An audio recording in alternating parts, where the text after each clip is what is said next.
Welcome to my channel Tarash special hub. আজ আমি বীরভূমের সোঁতশালের অন্তর্গত ভারকাটা গ্রাম পঞ্চায়েত সেখানে রওনা দিয়েছি ট্রেনিং ভিজিটের উদ্দেশ্যে। তো আমার মনে হলো এই যে রাস্তা, এগুলো একেবারেই ক্যাশার সমানে, এগুলো হচ্ছে পাথর ভাঙা হয় এখানে। তো সেইগুলো রাস্তাটা আপনাদেরকে দেখাচ্ছি যে কেমন দুর্গম রাস্তা দেখুন। তার সাথে বন জঙ্গলও রয়েছে, গাছগাছালি রয়েছে অনেক। সব কিছুই আমি একটুখানি শেয়ার করলাম।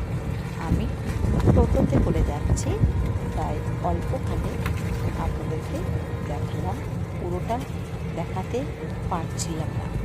এখান থেকে যেই বেরিয়ে গেলাম, যেখানটা ক্যাশার এলাকা, সেইগুলো আমি পুরো মাথা ঢাকা নিয়েছিলাম।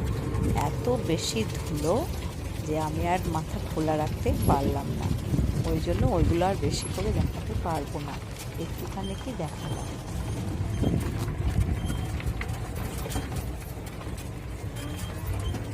এই যে দেখছেন, এগুলো রাস্তার সামনে, এগুলো শুধু ধুলো বালি জড়ো করা রয়েছে। এত ধুলো যে মুখ ঢাকা না নিয়ে আর পাচ্ছিলাম না। দেখতেই পেলেন প্রথমে যে আমার মাথাটা ঢাকা, তো এইটা কিন্তু ধুলোর জন্য ঢাকা, একেবারে সে পাউডারের মতো ধুলো হচ্ছে।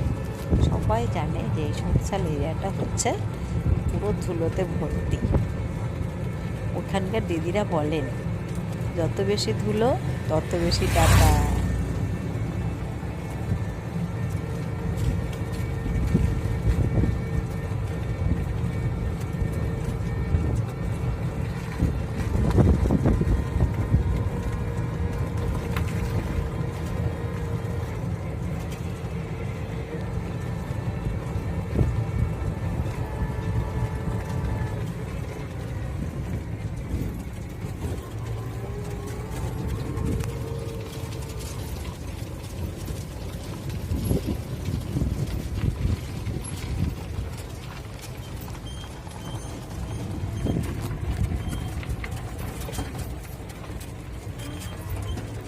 ধন্যবাদ সকলকে এই ধুলোবালি আর গাছগাছালি দেখার জন্য।